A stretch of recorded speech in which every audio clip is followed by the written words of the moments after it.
planeta girá una voz, proclamamos y cantamos, somos pueblo, nación santa del Señor. Buenos días, reciba un saludo excelentísimos Monseñor Mario del Valle, Monseñor Juan Alberto, Monseñor Ramiro, apreciadas autoridades de la Universidad Católica y del Instituto Universitario Eclesiástico Santo Tomás de Aquino, comité organizativo de este congreso, familia del Seminario Santo Tomás de Aquino, hermanos sacerdotes y fieles todos presentes. Saludo también cordialmente a quienes se unen a esta experiencia a través de los medios de comunicación. El tema que se me propuso para esta conferencia ha sido el de la sinodalidad en la Iglesia.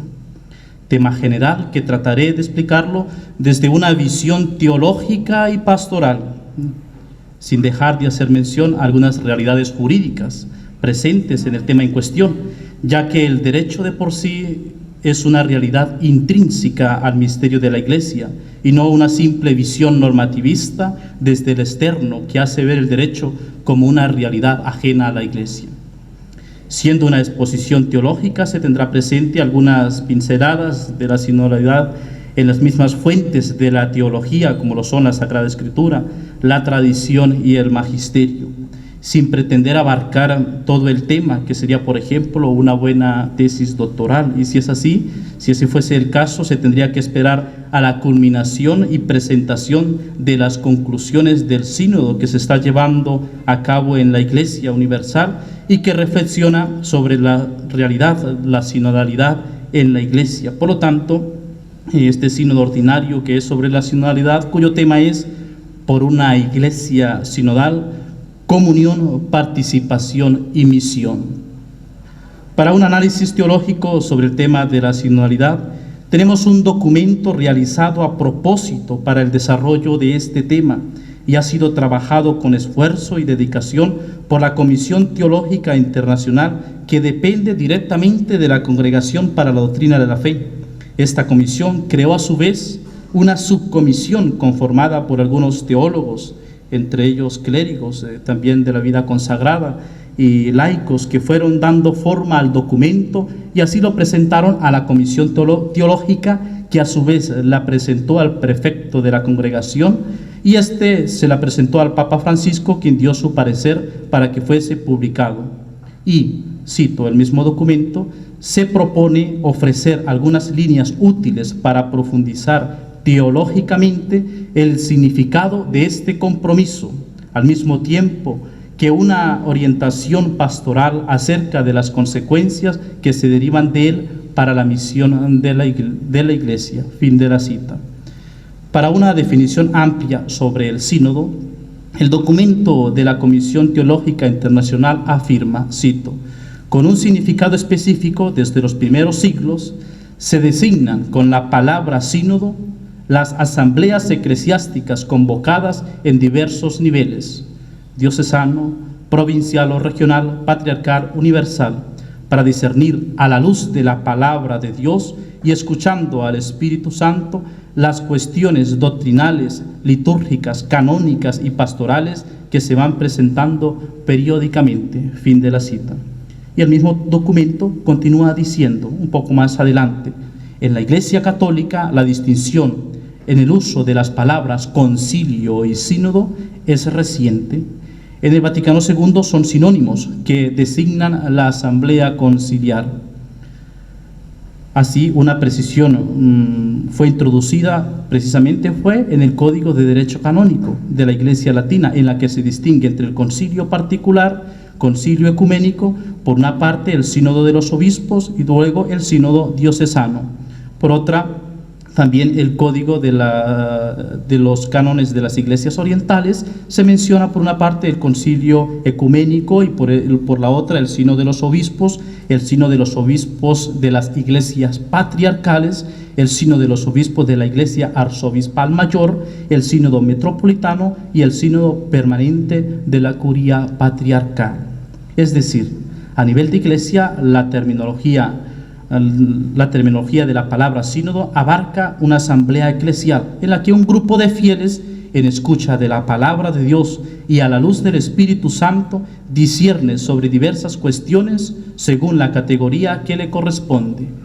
En cambio, por sinodalidad se entiende un concepto más amplio, tanto que el Papa Francisco ha dicho: el camino de la sinodalidad es el camino que Dios espera a la Iglesia, es el camino que Dios espera de la Iglesia del tercer milenio.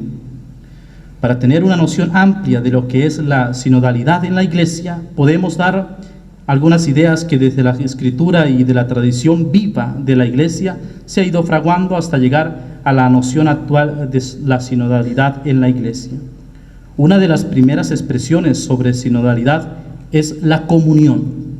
Y ya en el relato de la creación, Dios, al crear al hombre a su imagen y semejanza, lo invita a estar en comunión con Él. Comunión que fue interrumpida por el pecado, pero que el Señor ha querido mantener. Es un caminar con el Señor, que con la lógica de la creación ha querido manifestar su cercanía a los hombres, eligiendo a Abraham, y que le ha prometido un pueblo cuyos descendientes serán como las estrellas del cielo. Y de esta comunión nace otra expresión común a la sinodalidad, y es el de caminar, estar en movimiento, expresión usada al decir que sinodalidad es caminar juntos. El pueblo de Israel ha manifestado este caminar juntos en la historia de la salvación. Pensemos, por ejemplo, la experiencia del desierto. Esta noción de comunión y de caminar juntos tiene su relieve en el lenguaje profético, que implica un caminar juntos en la conversión hacia el Señor y que tendrá como desenlace la promesa de una nueva alianza que se cumplirá con la alianza del nuevo pueblo sacerdotal. Este mensaje de comunión está presente en el Evangelio y que se traduce en el estar con Jesús. Cito: como tu Padre estás en mí y yo estoy en ti, que ellos también estén en nosotros, para que el mundo crea que tú me has enviado. Juan capítulo 17, versículo 21. Y al respecto afirma el documento de la Comisión Teológica, cito: Jesús es el peregrino que proclama la buena noticia del reino de Dios, anunciando el camino de Dios y señalando la dirección. Más aún, él mismo es el camino que conduce al Padre, comunicando a los hombres en el Espíritu Santo la verdad y la vida de la comunión con Dios y los hermanos. Vivir la comunión de acuerdo con la dimensión del mandamiento nuevo de Jesús significa caminar juntos en la historia como pueblo de Dios de la nueva alianza, de manera correspondiente con el don recibido. El evangelista Lucas, en el relato de los discípulos de Emaús, ha delineado una imagen viva de la Iglesia como pueblo de Dios, guiado a lo largo del camino por el Señor resucitado, que lo ilumina con su palabra y lo nutre con el pan de la vida. Fin de la cita. Pero para hacer mención a un texto específico de la Escritura que nos hable de la sinodalidad y de lo que la Iglesia, a través del magisterio del Papa Francisco, está indicando al respecto, tiene precisamente su fundamento en el libro de los Hechos de los Apóstoles, y esto lo ha expresado el mismo Santo Padre en su discurso a los fieles de la diócesis de Roma, diciendo, cito: Iglesia sinodal significa iglesia sacramento de esta promesa, es decir, que el Espíritu estará con nosotros, que se manifiesta cultivando la intimidad con el Espíritu y con el mundo futuro.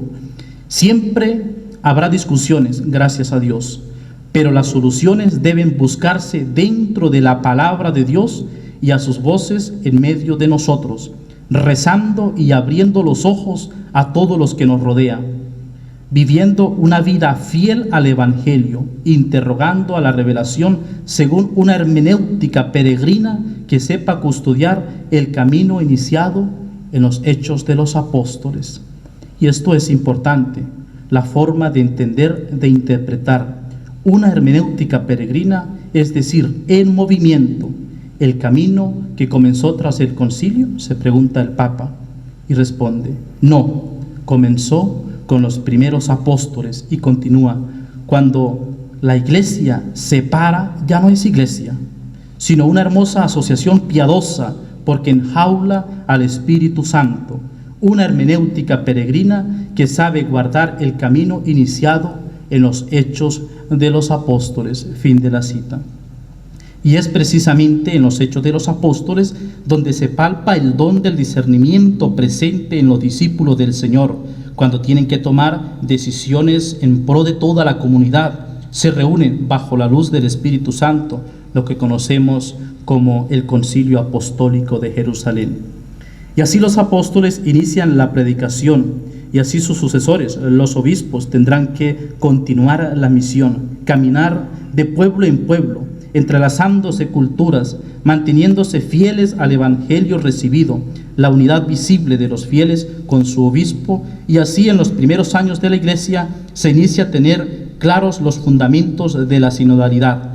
La sinodalidad en la vida y misión de la iglesia nos dice, cito, Cipriano de Cartago, heredero e intérprete de esta tradición en la mitad del siglo III, formula el principio episcopal y sinodal que debe regir la vida y la misión a nivel local y universal.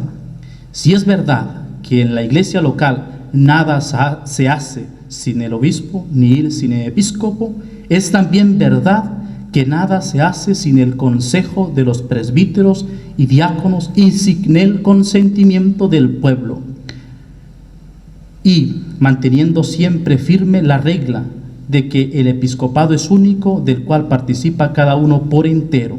Fin de la cita. En fin, la sinodalidad en el primer milenio se puede resumir según lo que el documento preparatorio para el sínodo que se está llevando a cabo nos dice. En el primer milenio, caminar juntos, es decir, practicar la sinodalidad, fue el modo de proceder habitual de la iglesia, entendida como un pueblo reunido en virtud de la unidad del Padre y del Hijo y del Espíritu Santo.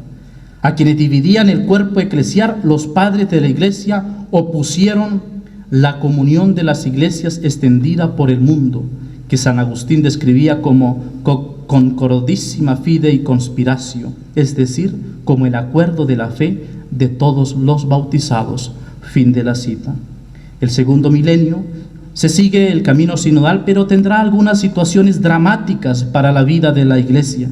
Por ejemplo, el problema del conciliarismo, las relaciones iglesia-estado, sin dejar a un lado todo lo que ha sido la reforma protestante y que tendrá como respuesta una asamblea eclesial, es decir, el Concilio de Trento, y que en este mismo concilio se pide que se realicen sínodos locales y provinciales con cierta frecuencia, algunos una vez al año, otros cada 3 años, aunque la formulación era precisamente dar a conocer las enseñanzas de Trento. Este evento de la Edad Moderna tendrá otra asamblea eclesial que tendrá consecuencias directas en la comunión en la Iglesia, como lo fue el Concilio Vaticano I, que centrará su reflexión sobre el ministerio petrino y que se tenía en los esquemas del concilio seguir sobre la naturaleza teológica y sacramental del episcopado, pero tuvo que ser interrumpido por la invasión de las tropas lombardas a Roma. Y así se llegó al gran evento de renovación que se desarrolló en la Iglesia, como fue el Concilio Vaticano II, que todos conocemos. Pero un dato de resaltar es que cuando San Juan XXIII convocó el Concilio Vaticano II, al mismo tiempo pidió que se realizaran 2 actos más de lo que poco de nosotros conocemos. Es decir, en ese mismo acto, el Papa Juan XXIII, que convocaba el concilio, convocó un sínodo para la diócesis de Roma. Podríamos decir, un sínodo para la iglesia local. Y al mismo tiempo, la actualización del Código de Derecho Canónico de 1917, conocido como el Código Pío Benedictino. Providencialmente, junto al Concilio Ecuménico, se estaba desarrollando en la iglesia local de Roma un sínodo diocesano.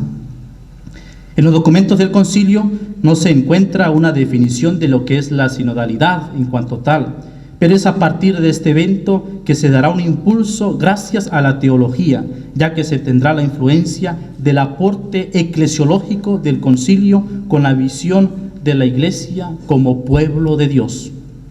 Este proceso sinodal, emprendido después del concilio y con el variar en alguno de sus métodos en estos últimos años, se puede considerar en palabras del Papa Francisco que, cito, el tema de la sinodalidad no es un capítulo de un tratado de eclesiología, y menos una moda, un eslogan o el nuevo término a utilizar o manipular en nuestras reuniones. No.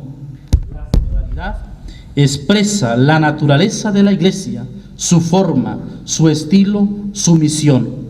Y así hablamos de Iglesia sinodal, evitando, sin embargo, considerarlo como un título entre ellos, una forma de pensarla con alternativas. Fin de la cita. Y ahora, algunos puntos que podríamos llamar aspectos teológicos de la sinodalidad. El caminar juntos del pueblo de Dios, la eclesiología de comunión y la dimensión escatológica de la sinodalidad. La visión eclesiológica de la Iglesia como pueblo de Dios indica que tanto pastores y demás fieles tienen el mismo sentir y caminar, ya que este caminar juntos nace de una dimensión de igualdad que nos viene donada precisamente con el sacramento del bautismo, la igualdad fundamental de todos los fieles. En esta dimensión de igualdad también está todo el desarrollo de pueblo de Dios como pueblo sacerdotal, y es el pueblo sacerdotal que caminan juntos con Cristo, por Cristo y en Cristo. Otro aspecto teológico es la eclesiología de comunión. Incluso se puede decir que la sinodalidad es una manifestación de la comunión, ya que en ella se tiene en cuenta la communion fidelium, es decir, que de todos los fieles se mantiene un fundamento, como acabo de decir, en el sacramento del bautismo, por lo cual existe una comunión entre todos los fieles en la Iglesia. Así, el Papa Francisco, en su Constitución Apostólica Episcopalis Communio, dice, cito, en la Iglesia de Cristo hay una profunda comunión tanto en los pastores y los fieles, siendo cada ministro ordenado un bautizado entre los bautizados, constituido por Dios para apacentar su rebaño, como entre los obispos y el romano pontífice, siendo el Papa un obispo entre los obispos, llamado a la vez como sucesor del apóstol Pedro a guiar a la Iglesia de Roma, que preside en la caridad todas las iglesias. Esto impide que ninguna realidad pueda subsistir sin la otra. Fin de la cita. También se puede hacer referencia a la comunión entre las iglesias locales, con el sentir y el ser iglesia universal. Communion fidelium, que va también sentida en la communion sanctorum, es decir, en el profundizar lo que los santos han dicho y ya han vivido en el misterio de la Iglesia. El documento sobre la sinodalidad de la Comisión Teológica Internacional afirma al respecto, cito, la sinodalidad en este contexto eclesiológico indica la específica forma de vivir y de obrar, modus vivendi et operandi, de la Iglesia, pueblo de Dios, que manifiesta y realiza en concreto su ser comunión en el caminar juntos, en el reunirse en asamblea y en el participar activamente de todos sus miembros en su misión evangelizadora. Fin de la cita. El caminar juntos tiene también una dimensión escatológica, ya que cuando se habla de caminar juntos nos podemos preguntar ¿hacia dónde caminamos? ¿Hacia dónde camina el pueblo de Dios que peregrina? Siguiendo las enseñanzas del Señor, es un pueblo que está llamado a la vida eterna. Por lo tanto, es un caminar escatológico, no es un caminar sin rumbo, como quien hace una excursión por alguna montaña sin conocer y luego termina perdido. El pueblo de Dios está llamado, y en toda persona humana, a la vida eterna. Por eso, todos los hombres están llamados a vivir este proceso sinodal, de caminar juntos al encuentro definitivo con el Señor, y Jesús mismo nos ha dicho, yo soy el camino, la verdad y la vida. Un paso de resaltar en la sinodalidad es el aspecto dinámico del mismo, cómo se va desarrollando de manera concreta este camino sinodal. En primer lugar, aclarando que es el pueblo de Dios el sujeto sinodal, que va en camino, que va en marcha y que toma su protagonismo, como se va desarrollando ya en la primera parte. Es la eclesiología y el mismo Concilio Vaticano II que nos ha dejado esta imagen de pueblo de Dios, todos juntos, fieles en la iglesia, con la misma dignidad, llamados a caminar juntos. Es el pueblo de Dios que peregrina y que tiene los desafíos de la época presente, pero asistido por la fuerza del Espíritu Santo. Por esto es el pueblo de Dios todo junto, el auténtico sujeto sinodal.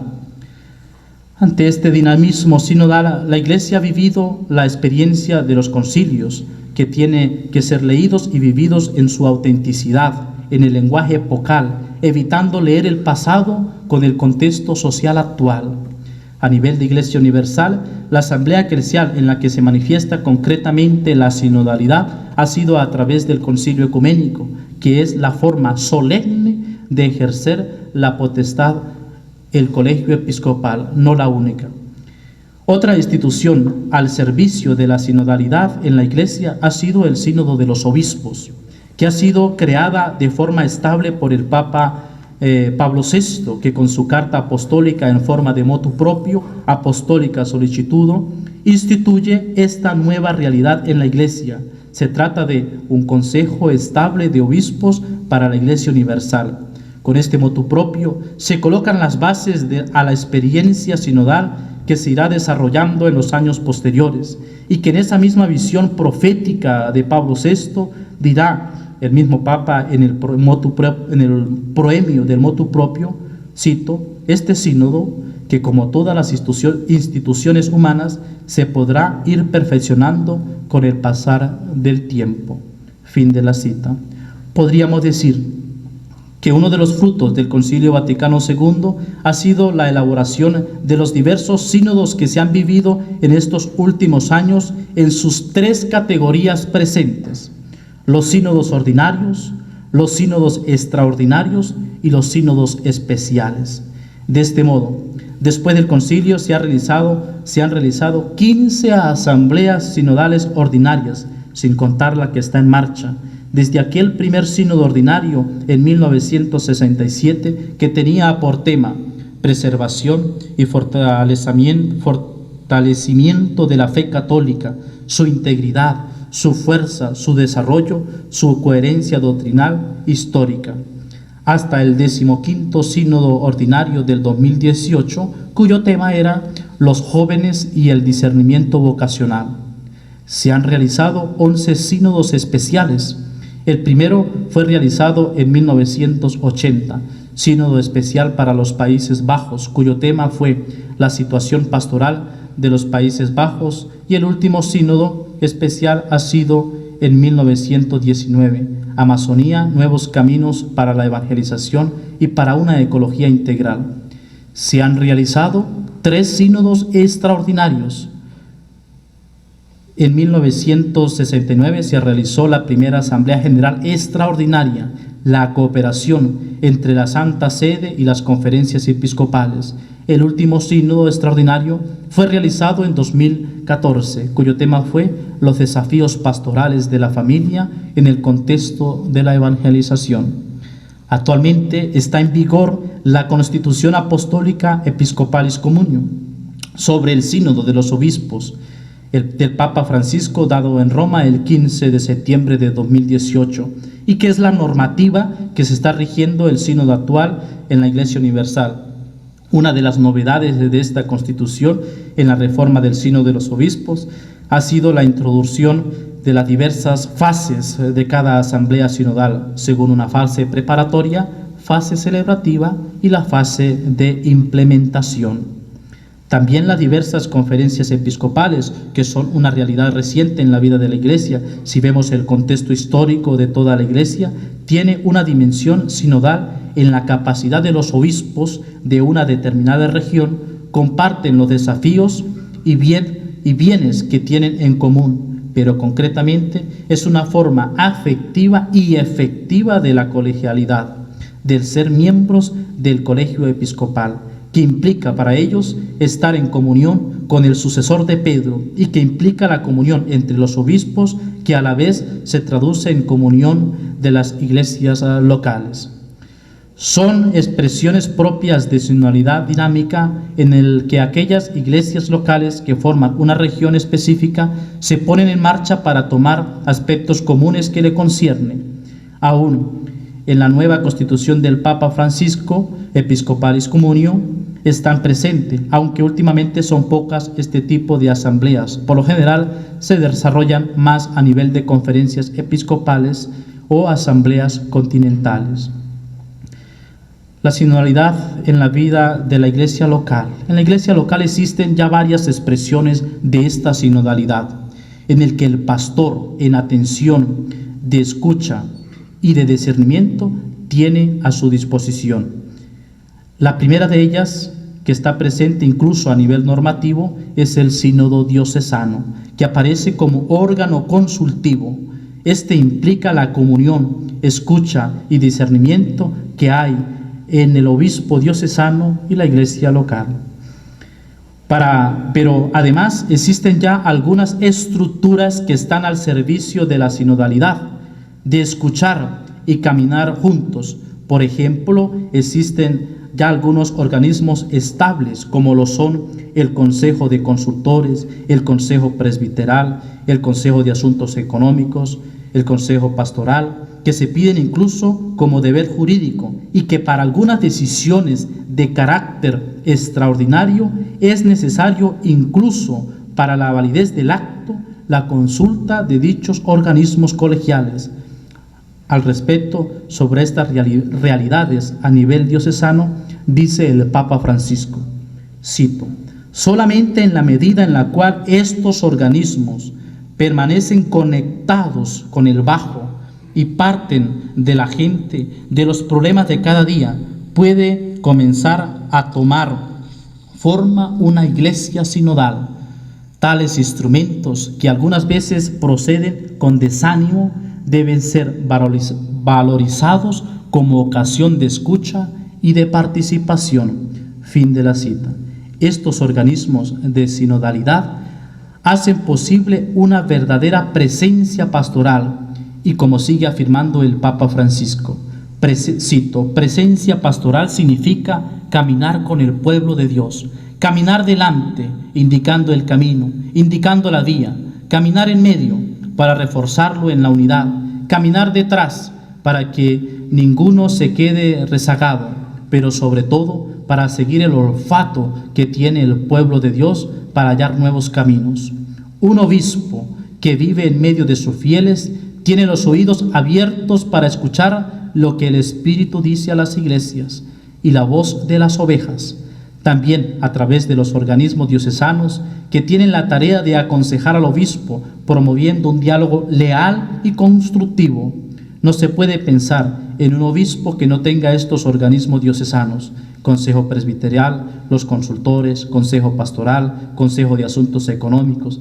Esto significa estar precisamente con el pueblo. Esta presencia pastoral les permitirá conocer a fondo también la cultura, los hábitos, las costumbres del territorio, la riqueza de santidad que allí está presente, sumergirse en el propio rebaño. Fin de la cita. Y un paso concreto es también la vida parroquial, que también tiene estos organismos estables de sinodalidad, como lo son el Consejo de Asuntos Económicos y el Consejo Pastoral, que son órganos al servicio de la sinodalidad, en el que se expresa el parecer en el andar cotidiano de la vida parroquial, pero se pueden quedar en organismos formales cuando no profundizamos el sentido y la razón de ser de estos organismos, o simplemente cuando buscamos que haya personas que solo estén a nuestro entorno, que nos escuchen a nosotros y no una escucha sincera de esta manifestación concreta de los fieles en la parroquia. Otra realidad a nivel parroquial que está llamada a ser expresión de sinodalidad son las comunidades eclesiales de base, en la que se puede establecer un ambiente sereno de escucha y de diálogo a las necesidades concretas de cada comunidad, pero al mismo tiempo una comunidad que pueda tener la sensibilidad de escuchar la voz de Dios en su palabra y en la participación en la Sagrada Liturgia. Entremos ahora en lo que implican los desafíos de la sinodalidad. Y es que para que el sínodo en sus diversos niveles pueda tener su eficacia, es oportuno que hayan propósitos concretos que puedan ser denominados desafíos a desarrollar y que son posibles en la vida personal y comunitaria. Para poder seguir este caminar juntos se requiere una renovación, y para ello afirma la Declaración Unitatis Redemptigratio del Concilio: toda la renovación de la Iglesia consiste esencialmente en el aumento de la fidelidad a su vocación. Y esta es la renovación continua de la Iglesia, teniendo siempre presente la fidelidad al Señor. Renovación que tiene en cuenta la tradición viva de la Iglesia, fiel a la palabra de Dios y maestra en su magisterio.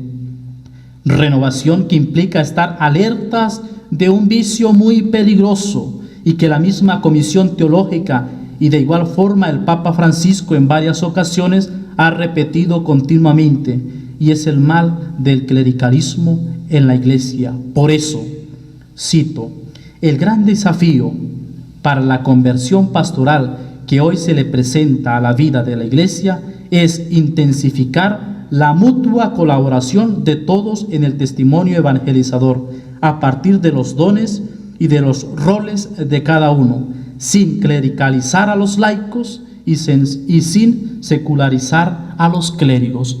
Fin de la cita. En fin, en cuentas, una verdadera renovación pasa por el llamado constante de la Iglesia a la conversión.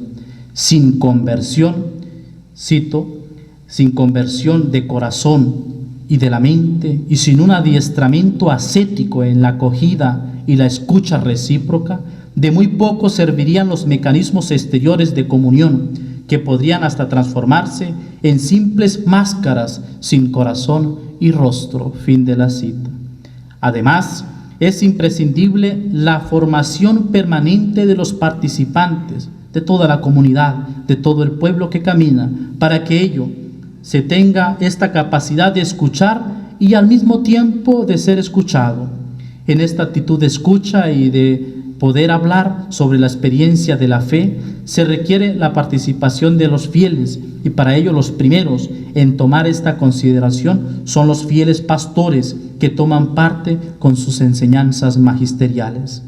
Para ello, el aporte fundamental de los laicos, que como recordaba el Concilio Vaticano II, tiene esta preparación que nace gracias al esfuerzo personal por el estudio, por la experiencia de la fe y de la vida personal y de la vida comunitaria. La sinodalidad en la vida y la misión de la Iglesia nos dice: es esencial la participación de los fieles laicos. Ellos constituyen la inmensa mayoría del pueblo de Dios, y hay mucho que aprender de su participación en sus diversas expresiones de vida y de la misión de las comunidades eclesiales, de la piedad popular y de la pastoral de conjunto, así como de su específica competencia en los varios ámbitos de vida cultural y social. Por eso es indispensable que se los consulte al poner en marcha los procesos de discernimiento en el marco de las estructuras sinodales. Es entonces necesario superar los obstáculos que representan la falta de formación y de espacios reconocidos en que los fieles laicos puedan expresarse y obrar, y de una mentalidad clerical que corre el riesgo de mantenerlos al margen de la vida eclesial. A la formación personal de los participantes es necesaria la dimensión espiritual de los mismos, pues se requiere esa apertura a la voz de Dios, a la palabra de Dios, para que haya esa escucha del Señor, el pueblo que escucha del Señor. Espiritualidad que en el camino sinodal de las iglesias se plasma y se alimenta con la Eucaristía, pues la asamblea eucarística es la fuente y el paradigma de la espiritualidad de comunión. En ella se manifiestan los elementos específicos de la vida cristiana destinados a plasmar el affectus sinodalis. En este caminar juntos implica tener muy agudos los oídos para escuchar y al mismo tiempo tener apertura para que haya un diálogo sincero. Pues, cito, el diálogo sinodal implica valor tanto en hablar como en el escuchar. No se trata de trabarse en un debate en que un interlocutor intenta imponerse sobre los otros o de refutar sus posiciones con argumentos contundentes, sino de expresar con respeto cuando en conciencia se percibe que ha sido sugerido por el Espíritu Santo como útil en vista del discernimiento comunitario, al mismo tiempo que abierto a cuanto en las posiciones de los otros es sugerido por el mismo Espíritu para el bien común.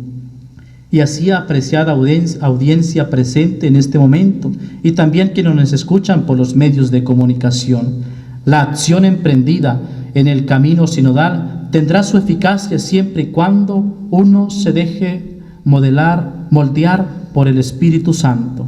Y como afirma Monseñor Mario del Valle en su presentación de la primera publicación de los estatutos sinodales, cito, nuestro caminar sinodal y sobre todo postsinodal ha de impulsarnos a la apasionante aventura de ponernos con todo lo que somos y tenemos al servicio del reino, conscientes de que estamos llamados como Iglesia diocesana a ser la ciudad colocada sobre el monte para poder irradiar con entusiasmo y transparencia la luz de Cristo. Fin de la cita.